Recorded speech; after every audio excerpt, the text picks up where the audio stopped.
Hello everyone, I am Sucharita Paliwal. Welcome to my YouTube channel. आज हम पढ़ेंगे क्लास 10th इकोनॉमिक्स का चैप्टर 2 जिसका नाम है sectors of the Indian economy. हमारी इंडियन इकोनॉमी में कितने सेक्टर्स हैं इसके बारे में आज हम पढ़ेंगे। इससे पहले जो फर्स्ट चैप्टर है वो हम कर चुके हैं, उसकी वीडियोज आप डिस्क्रिप्शन बॉक्स से देख सकते हैं या सुचरिता पालीवाल चैनल पर जाकर देख सकते हैं। अब हम यहाँ पे देखेंगे कि डिफरेंट तरह की अलग अलग तरीके की जो इकोनॉमिक एक्टिविटी हैं, जैसे there are many activities that are undertaken by the directly using natural resources. कुछ एक्टिविटीज़ ऐसी भी होती हैं कि जो नेचुरल रिसोर्सेज को डायरेक्टली जो है उनका जो नेचुरल रिसोर्स है वो क्या है वो डायरेक्टली यूज करते हैं। टेक फॉर एग्जांपल जैसे कल्टीवेशन ऑफ कॉटन, जैसे कि कॉटन की खेती की गई। For example cultivation of cotton it take place within a crop season, तो ये क्या है एक क्रॉप सीजन में होगी। For the growth of the cotton plant, अब जो कॉटन उगी वो कहाँ से उगी, वो कॉटन के प्लांट से उगी। We depend mainly but not entirely, ये क्या है डिपेंड, हम डिपेंड होते हैं मेनली बट ये क्या है एंटायरली नहीं है। ऑन नेचुरल फैक्टर्स लाइक, जैसे ये किस पे डिपेंड करते हैं हम ज़्यादातर, जैसे रेनफॉल पे, सनसाइन पे, क्लाइमेट पे, है ना। अगर रेनफॉल चलो जब बहुत ज़्यादा नहीं हुई तो हम पानी लगा सकते हैं, लेकिन सनसाइन तो बहुत ज़्यादा ज़रूरी है और क्लाइमेट भी बहुत ज़्यादा ज़रूरी है। The product of this activity cotton is a natural product, तो जो हमें क्रॉप हुई कॉटन प्लांट से जो कॉटन उगी वो क्या है, कॉटन जो हमें मिली वो क्या हुआ नेचुरल प्रोडक्ट हुआ। Similarly in these cases activity like जैसे डेयरी हो गई, we are dependent on the biological process. अब जैसे डेयरी में क्या है बायोलॉजिकल प्रोसेस होता है, animals and availability of fodder etcetera. The product here, यहाँ पे हमें जो बायोलॉजिकल प्रोसेस से अगर हमें एनिमल से जो एक्टिविटी जो होती है उससे हमें क्या प्रोडक्ट मिलते हैं, जैसे मिल्क मिल गया। मिल्क क्या है एक नेचुरल प्रोडक्ट है, एग वगैरह मिल गए, है ना। Similarly minerals and ore are also natural product. अब जो मिनरल्स हैं और जो ओर्स हैं वो भी क्या है नेचुरल प्रोडक्ट हैं। When we produce a good by exploiting natural resources it is an activity of primary sector. जो हमें जो एक्टिविटी मतलब जो हमारी नेचुरल रिसोर्सेज से पैदा होती है, मतलब जो हमें नेचर के द्वारा जो हमें चीज़ें मिलती हैं वो सब की सब कहाँ पे आती हैं, प्राइमरी सेक्टर में आती हैं। वाई इज प्राइमरी, ये प्राइमरी क्यों है ये प्राइमरी इसलिए है, this is because it forms of basic for all other products that be subsequently make, क्योंकि इन्हीं के बेस पे और दूसरे प्रोडक्ट बनाए जाते हैं। जैसे आपने मिल्क लिया, मिल्क से बहुत सारी चीज़ें बन सकती हैं, जैसे कर्ड बन सकता है, स्वीट्स बन सकती हैं, है ना। अब जैसे कॉटन लिया, कॉटन से क्या होगा, कॉटन एक नेचुरल प्रोडक्ट है, उसके द्वारा क्लॉथ्स बन सकते हैं, है ना। तो ये क्या है, इस तरह की जो प्रोडक्ट हैं ये सब क्या है प्राइमरी सेक्टर के अंतर्गत आते हैं और ये प्राइमरी एक्टिविटीज़ कहलाती हैं। जो चीज़ हमें नेचर के द्वारा एज इट इज मिल जाए और उसका हम यूज भी कर सके वो नेचुरल प्रोडक्ट्स क्या कहलाएंगे, हमें जो एग्रीकल्चर के द्वारा मिले हों वो प्राइमरी सेक्टर में आएंगे। और इस सेक्टर को हम एग्रीकल्चर या रिलेटेड सेक्टर भी बोल सकते हैं। अब हमारा सेकंड सेक्टर आ जाता है सेकेंडरी सेक्टर। ये जो सेक्टर है ये कवर्स करता है activity in which natural product are changed into the other form. जो नेचर के द्वारा हमें जो प्रोडक्ट्स मिले थे उनको अदर फॉर्म में चेंज कहाँ पे होते हैं, वो सेकेंडरी सेक्टर में होते हैं। जैसे किसी भी चीज़ का मैन्युफैक्चरर हो जाए वो कहाँ पे आएगा, सेकेंडरी सेक्टर में। जैसे कॉटन है उससे क्लॉथ्स बनाए गए या थ्रेड बनाया गया, वो कहाँ पे हो जाएगा, सेकेंडरी सेक्टर में बना, क्योंकि उसके द्वारा हमने जो कॉटन है उसके साथ में कुछ प्रोसेसिंग की तो वो कहाँ पे बना, सेकेंडरी सेक्टर में आ जाएगा।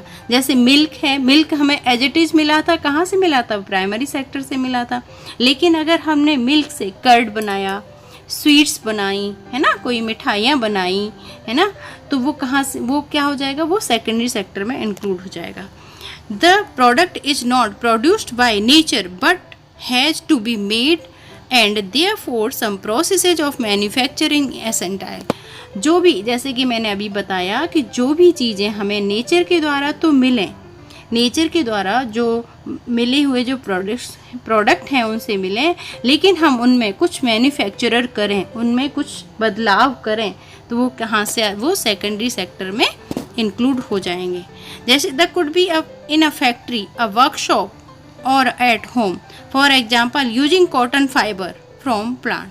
अब फाइबर मिलता है, कॉटन मिला, उसको हमने क्या किया, स्पिन करके क्या बनाया, धागा बनाया, और फिर उससे क्या करते हैं, क्लॉथ्स बुनते हैं। यूजिंग, अब शुगर केन है, गन्ना, हमें गन्ना क्या है, एक रॉ मटेरियल है, उससे हम क्या बना सकते हैं, शुगर और गुड़।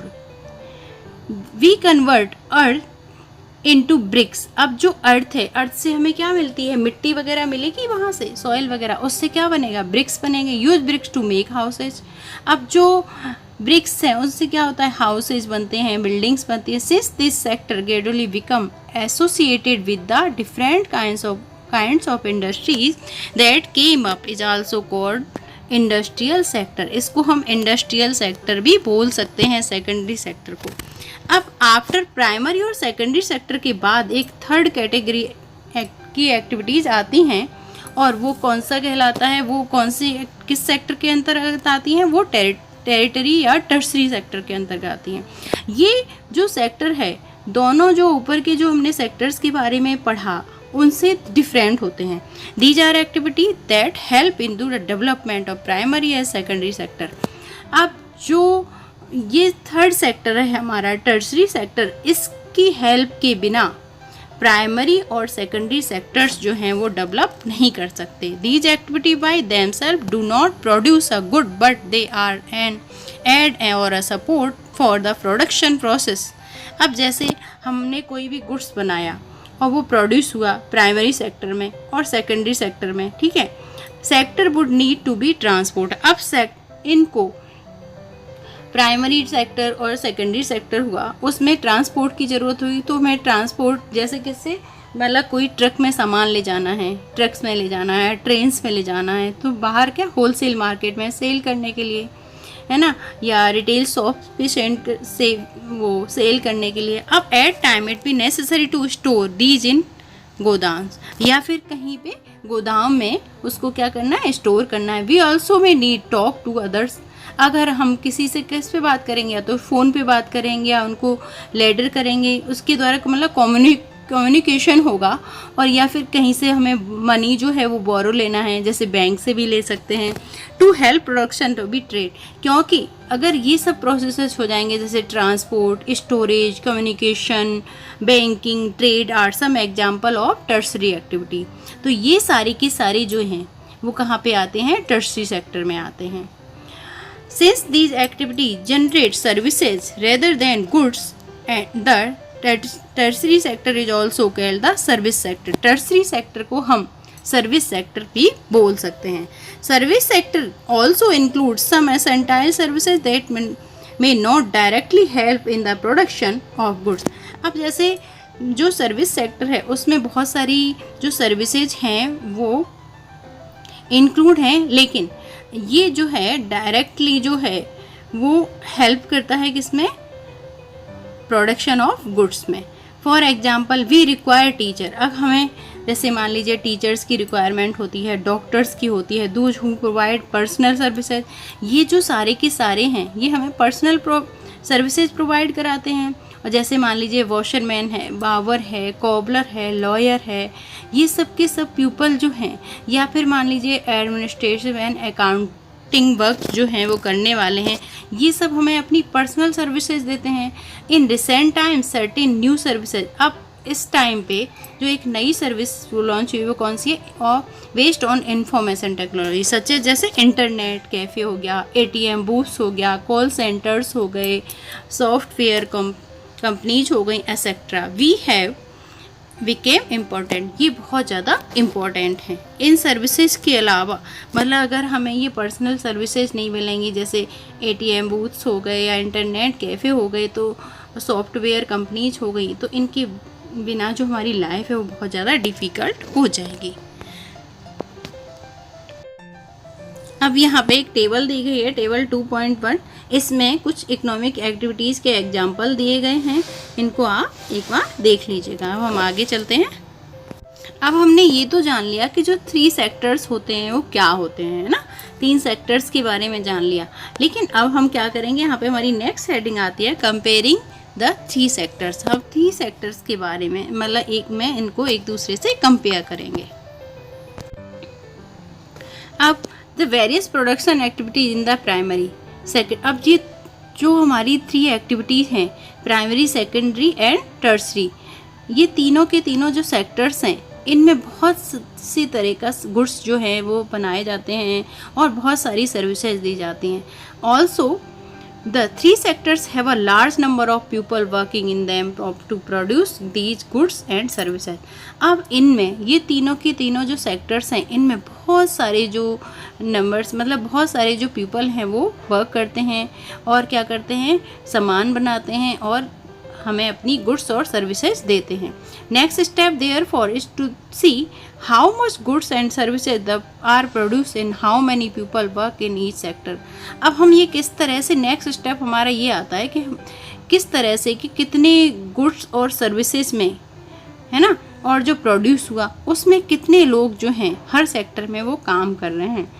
इन an economy there could be one or more sector which are dominant in terms of total production and employment, while other sectors are relatively small in size। अब कहेंगे हम किस तरह से कह सकते हैं कि जो अदर सेक्टर, कौन सा सेक्टर है वो स्मॉल है, कौन सा सेक्टर बहुत ज़्यादा बड़ा है, तो हम किस तरह से इनको हम देखेंगे। How do we count the various goods and services and know the total production in the each sector? हम किस तरह से काउंट कर सकते हैं कि यहाँ पे कितना गुड्स हुआ, मतलब कितने यहाँ पे सामान बना, कितनी सर्विसेज दी गई, टोटल प्रोडक्शन का ये किस तरह हर सेक्टर में ये कैसे हम काउंट कर सकते हैं। With so many thousand of goods and services produced. अब जैसे मान लिया हमने ये देखा कि बहुत सारा जो थाउजेंड्स ऑफ गुड्स मतलब बहुत हज़ारों लाखों सामान बनते हैं और इतनी ही सर्विसेज, यानी कितनी सर्विसेज दी जाती हैं जो सामान को बनाने में, है ना, तो इन सब से बहुत सारा जो सामान है, गुड्स एंड सर्विस प्रोड्यूस की जाती है। You might think that impossible task, ये बहुत ज़्यादा एक इम्पॉसिबल टास्क है। Not only would the task we enormous, you might also wonder how we can add up cards and computers and nails and the furnitures. It won't make sense. अब हम यहाँ पे एक एग्जांपल देख लेते हैं कि हम ये सोच रहे होंगे कि टू गेट, और ये जो प्रॉब्लम है ये चारों तरफ है हमारे। इकोनॉमिक्स ने जो सजेस्ट किया कि value of goods and services should be used rather than the adding up actual numbers. अगर हम गुड्स और सर्विसेज को यूज करके मतलब उसको ऐड करके जो एक्चुअल नंबर्स है उससे हम निकाल सकते हैं कि कितना जो सामान है वो प्रोड्यूस हुआ। जैसे एक एग्जांपल लिया, उसमें 10,000 kg जो व्हीट है वो सोल्ड हुआ, कितने, 8 पर kg, मतलब 8 रुपये किलो के हिसाब से जो 10,000 kg जो व्हीट है वो सोल्ड हुआ, और उसकी value of wheat will be 80,000। तो जो व्हीट की जो वैल्यू है वो कितनी हो गई, 80,000 हो गई। द वैल्यू ऑफ कोकोनट्स ₹10 पर कोकोनट। अब जो जैसे ये मान लीजिए 5,000 कोकोनट्स थे हमारे पास, उनकी एक कोकोनट की जो कीमत थी वो 10 रुपये थी पर, है ना, तो उसके हिसाब से 50,000 के क्या हो गए, कोकोनट्स हो गए। Similarly the value of goods and services in the three sectors are calculated and then added up. अब इसी तरह से हम अलग अलग गुड्स की जो वैल्यू है वो नाप सकते हैं और सर्विसेज की जो वैल्यू है उसको थ्री सेक्टर में कैलकुलेट करके हम और ऐड करके उसको हम पता कर सकते हैं। रिमेंबर, लेकिन हमें ये याद रखना पड़ेगा कि there is one precaution one has to take. Not every good or services that is produce and sold need to be counted. अब ये नहीं हो जाए कि एक बार हमने जो सामान की जो प्राइस है वो नाप लिया फिर हम दोबारा उसी को काउंट करें। It makes sense only include the final goods. अब हम इसमें क्या करते हैं, केवल हम फाइनल गुड्स होते हैं और जो फाइनल सर्विसेज होती हैं उन्हीं की जो कीमत है उसको इंक्लूड करते हैं। Take for instance a farmer who sells wheat to a flour mill. जैसे एक किसान है, फार्मर है, उसने 8 रुपये पर केजी के हिसाब से मिल में जो अपना व्हीट है वो सेल कर दिया।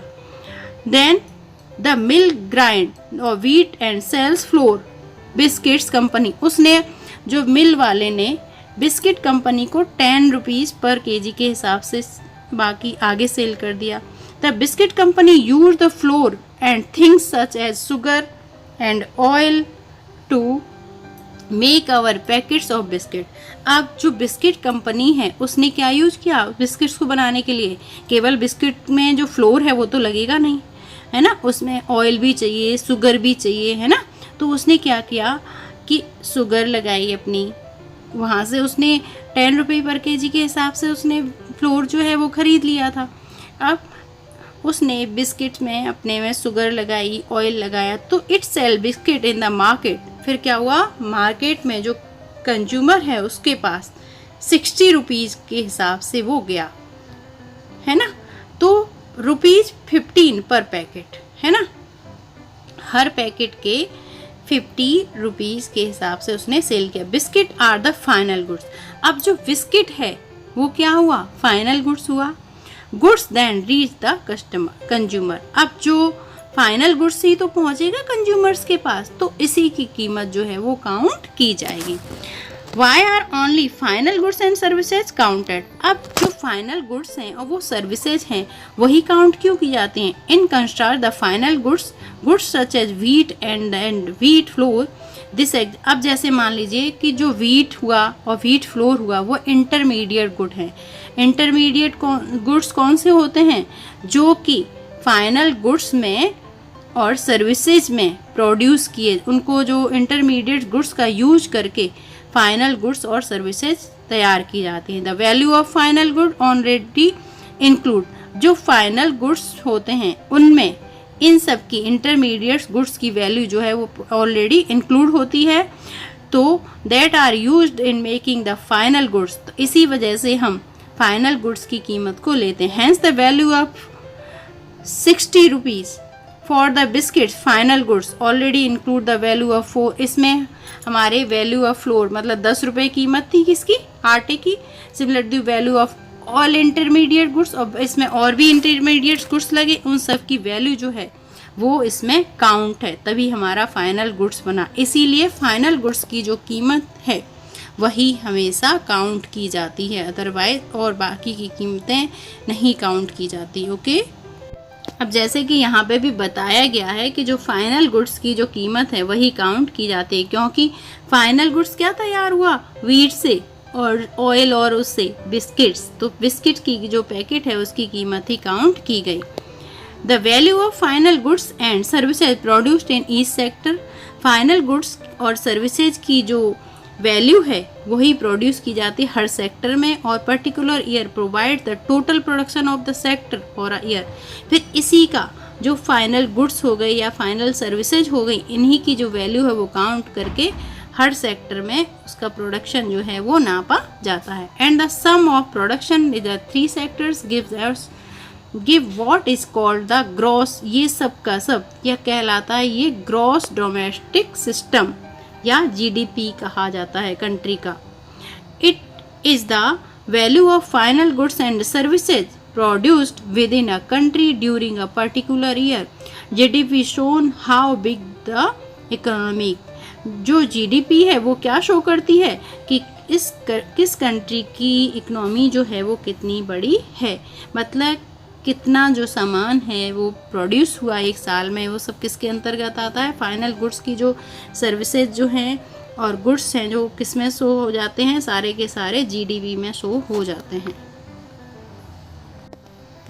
जो हमारा इंडिया है वहाँ पे जो जीडीपी है वो किसके द्वारा, सेंट्रल गवर्नमेंट के द्वारा मापी जाती है।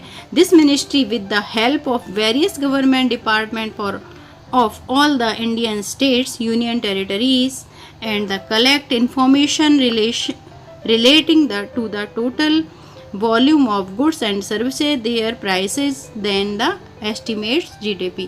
ये जो